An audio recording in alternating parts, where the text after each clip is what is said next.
Title: The King's Shadow. In the heart of the Savannah lands, there was a bustling town called Green Valley. It was ruled by a chief named Bola, a man with a laugh as loud as thunder but a heart as cold as stone. Bola had one son, Jatau, who was kind and loved by the people. But Jatau's gentle spirit worried the elders. A chief must be strong, not soft, they whispered. Bola agreed. He kept Jatau close but never let him rule. One day, a stranger arrived in Green Valley. His name was Tunde, a tall man with eyes like fire and a tongue sharper than a sword. Tunde claimed to be a distant cousin of Bola's late wife. "I've come to serve you, great chief," he said, bowing low. Bola, always suspicious, asked his guards to watch Tunde. But Tunde was clever. He gifted the guards gold, won their trust, and soon became Bola's closest advisor. Tunde's arrival changed everything. He whispered secrets into Bola's ear, secrets about the elders plotting against him, about neighboring towns planning attacks. Bola grew paranoid. He jailed elders, raised taxes, and sent soldiers to bully nearby villages. The people suffered, but Jatau could do nothing. His father no longer listened to him. One night, under a moonless sky, Tunde visited Jatau. "Your father is destroying Green Valley," he said. "You must stop him." Jatau refused. "He is my father. I cannot betray him." Tunde smiled sadly. "Then you will watch your people die." The next morning, Bola was found dead in his hut, a poisoned cup of palm wine by his bed. The town erupted. Some mourned, others secretly rejoiced. Jatau, now chief, vowed to rule with kindness. But Tunde stayed by his side, urging him to be harsher. "Power is a leopard," Tunde said. "If you don't tame it, it will eat you alive." Jatau ignored him. He freed the jailed elders, lowered taxes, and made peace with neighboring towns. The people celebrated, but Tunde's smile faded. One evening, a farmer named Amina came to Jatau's hut, trembling. "I saw Tunde in the forest," she said. "He was meeting with warriors from Riverland, the same people your father attacked." Jatau's blood turned cold. Riverland's warriors were fierce, known for burning villages to ashes. He confronted Tunde, who laughed. "You think I serve you? I serve no one. Your father stole my family's land years ago. I vowed to destroy him, and you." Before Jatau could react, Tunde grabbed a spear and charged. The two men fought wildly, crashing into pots, tearing down curtains. Jatau, though younger, was no warrior. Tunde pinned him to the ground, raising the spear. Clang! A machete blocked the blow. It was Amina, the farmer, her hand steady. Tunde snarled, but more villagers rushed in, armed with sticks and knives. Tunde fled into the night, vowing, "This is not over." Jatau thanked Amina, but she shook her head. Tunde is not alone. He has allies in high places. Even here. Her eyes darted to the elders, who shifted uncomfortably. Jatau realized the truth, his father's paranoia hadn't been entirely wrong. Some elders had betrayed him. But who? Days later, a messenger from Riverland arrived, demanding a meeting. Jatau agreed, against the elders' advice. At the border between Green Valley and Riverland, he faced their chief, Okoro, a giant of a man with scars covering his arms. "Your father owed me blood," Okoro growled. "Now you will pay." Jatau stood firm. "My father's sins are not mine. Let us end this cycle." Okoro laughed but offered a deal: "Send me Tunde's head, and we will have peace." Jatau returned home, troubled. Tunde was a traitor, but killing him felt wrong. That night, Amina found him brooding by the fire. "You cannot trust Okoro," she warned. "He and Tunde are playing a game. You're just a pawn." "How do you know this?" Jatau asked. Amina hesitated. "My brother was a soldier in Riverland.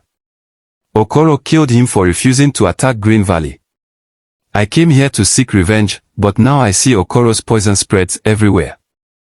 Before Jatau could respond, shouts erupted outside. The huts near the river were on fire.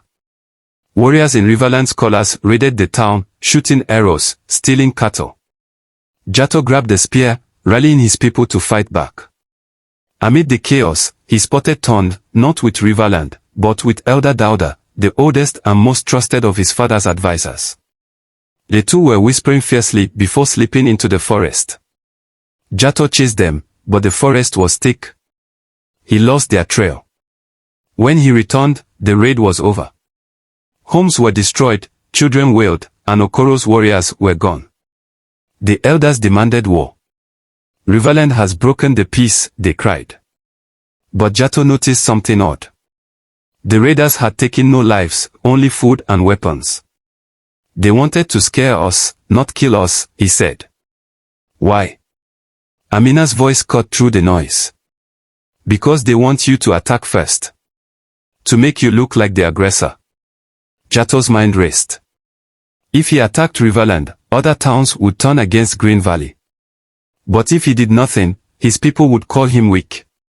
Trapped, he turned to Amina. What do I do?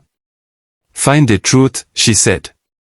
The answer lies in your father's past. The next day, Jatau and Amina sneaked into Bola's old hut, now abandoned. Under a loose floorboard, they found a dusty chest. Inside were letters, between Bola and Okoro. The two had once been allies, plotting to conquer smaller villages together. But Bola had betrayed Okoro, keeping all the loot for himself. Okoro's revenge plan had begun long before Tunde arrived. But why would Tunde work with Okoro? Jatau wondered. What does he gain? Amina pointed to a name in the letters, Lomi, Bola's late wife. My mother. Jatau gasped. The letters revealed Lomi was Okoro's sister, sent to marry Bola as part of the alliance. When Bola betrayed Okoro, Lomi begged him to stop.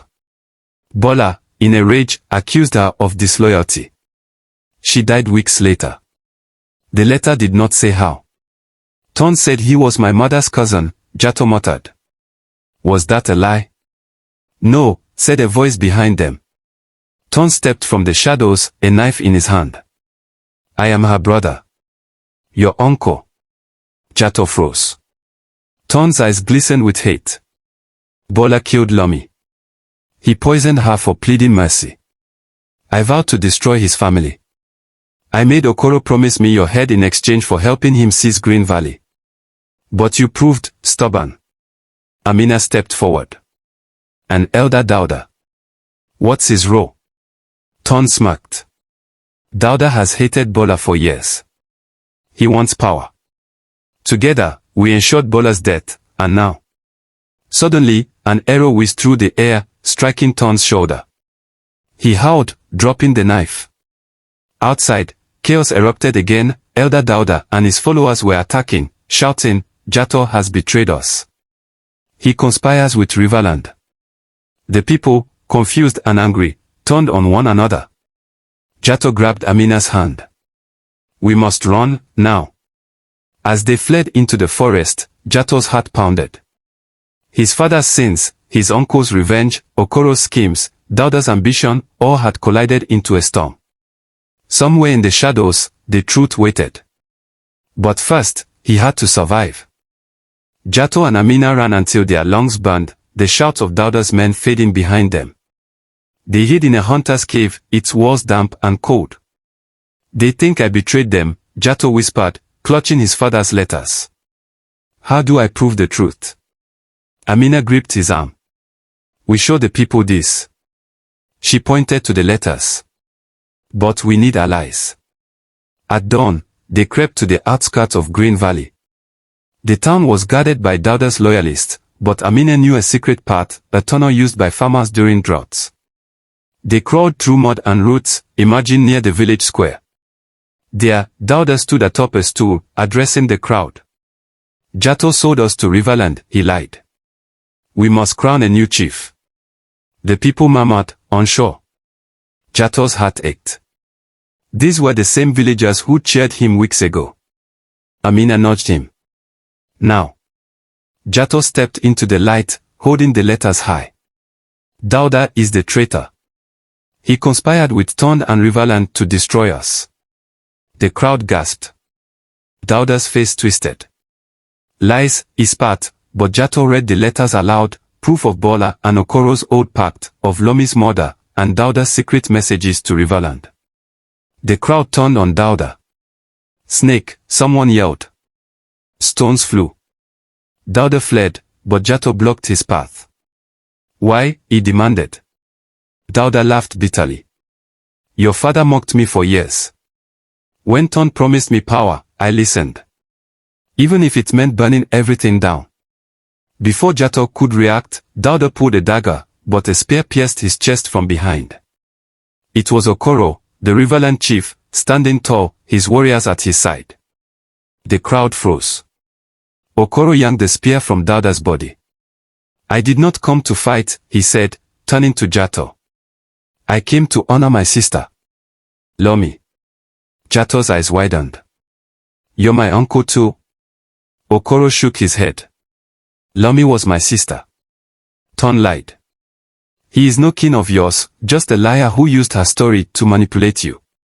Amina stepped forward, wary. Then why raid our village? Why demand Jatau's head? Okoro sighed. Ton told me Jatau was like Bola, greedy, cruel. But when your warriors fought mine, they spared lives. That is not the act of a tyrant. He glared at Ton, who stood at the edge of the crowd, clutching his wounded shoulder.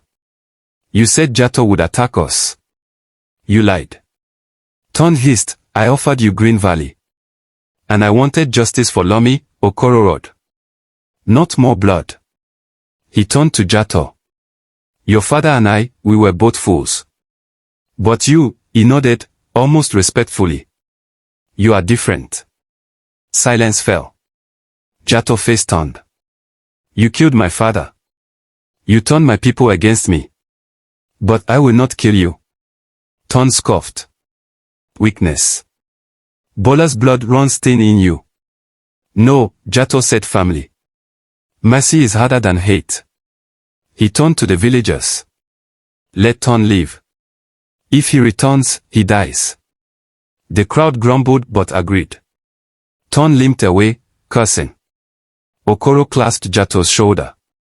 You have your mother's spirit. Then he left, his warriors following. Peace returned to Green Valley. Jatau rebuilt the town, with Amina as his advisor. The elders who'd plotted with Dauda were forgiven but stripped of power. A new council will rise, Jatau declared. One that serves the people. One moonlit night, as Jatau sat by the fire, Amina approached. You were right to spare Ton, she said. But what if he returns? Jatau stared at the flames. Then we face him. But I will not become my father. Amina smiled. That's why the people love you. As the drums of Green Valley echoed in celebration, far away in the desert, Ton stumbled into a bandit camp. I have gold, he croaked to their leader, a woman with a scarred face. Help me destroy Green Valley, and it's yours. The woman tilted her head. Gold is good, but vengeance is sweeter. She grinned, revealing a snake tattoo on her neck, the mark of the sand serpents, the deadliest mercenaries in the savannah.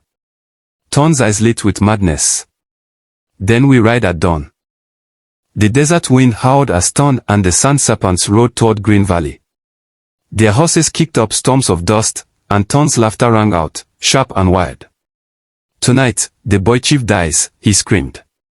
In Green Valley, Jatau stood atop the watchtower, his eyes scanning the horizon. Amina stood beside him, clutching a bow. They are coming, she said. The sand serpents show no mercy. We must fight. Jatau nodded but clenched his fists. We fight to protect, not to slaughter. Remember that. As the sun dipped, the sand serpents attacked. They stormed the gates with fire arrows, setting huts ablaze. Women and children hid in the sacred cave behind the village, while Jatau's warriors met the invaders with spears and shields. Ton rode at the front, his face twisted with hate. Where is the weakling chief? He roared.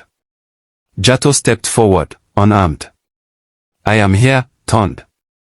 Put down your weapons. This ends now.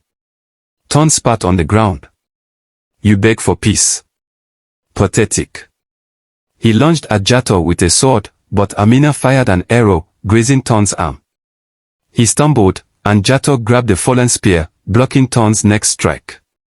The two clashed fiercely, Tunde's rage against Jatau's resolve. Meanwhile, the sand serpents overwhelmed the villagers. Just as hope began to fade, thunderous horns echoed across the savannah. Okoro and his riverland warriors charged into the battle, swords gleaming. "Follow me," Okoro bellowed. For Green Valley. The sand serpents faltered, trapped between Jatau's fighters and Okoro's warriors. The scar-faced mercenary leader snarled, "This gold isn't worth dying for." She whistled, and her band fled into the night, abandoning Tunde. Alone and cornered, Tunde fought like a wounded lion. He slashed Jatau's shoulder, drawing blood, but Jatau disarmed him with a swift strike. Tunde fell to his knees, breathing hard. "Kill me," he hissed. "Prove you're not weak." Jatau raised the spear, then plunged it into the dirt beside Tunde's head. "I am not my father. I am not you." He turned to the villagers. "Bind him. Let him live in the prison hut, forever reminded that hate lost to mercy." The crowd erupted in cheers. Okoro clasped Jatau's arm. "Your mother would be proud." Days later, peace settled over Green Valley. Jatau and Okoro signed a treaty, vowing to share land and trade. Amina became chief advisor, and the elders who once doubted Jatau now bowed to his wisdom. One evening, as Jatau walked by the river, he found Amina staring at the water. "What troubles you?" he asked. She smiled softly. "You once asked if I was truly your ally. I came here for revenge, but now I fight for something better." She placed a small carved lion in his hand, a symbol of strength. "You taught me that." Jatau smiled. "We taught each other." As the stars glittered above, drums and laughter filled Green Valley. Far away, in a dark prison hut, Tunde sat silently, staring at the moon. His rage had burned to ashes, replaced by a hollow shame. For the first time, he whispered, "Lomi, forgive me." The end.